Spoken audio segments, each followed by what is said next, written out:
خبر شامل کرتے ہیں اسلام آباد سے۔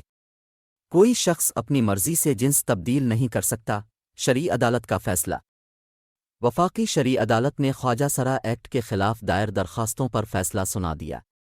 وفاقی شرعی عدالت نے فیصلے میں ٹرانس جینڈر ایکٹ کی سیکشن 2(3), سیکشن 2(f), سیکشن 3 اور سیکشن 7 کو خلاف شریعت قرار دے دیا۔ عدالت نے خواجہ سرا ایکٹ کے خلاف دائر درخواستوں پر دیے گئے فیصلے میں کہا کہ جنس کا تعلق انسان کی بائیولوجیکل سیکس سے ہوتا ہے، محسوسات کی بنیاد پر انسان کی جنس کا تعین نہیں کیا جا سکتا۔ فیصلے میں مزید کہا گیا ہے کہ اسلام میں خواجہ سراؤں کا تصور اور اس حوالے سے احکامات موجود ہیں۔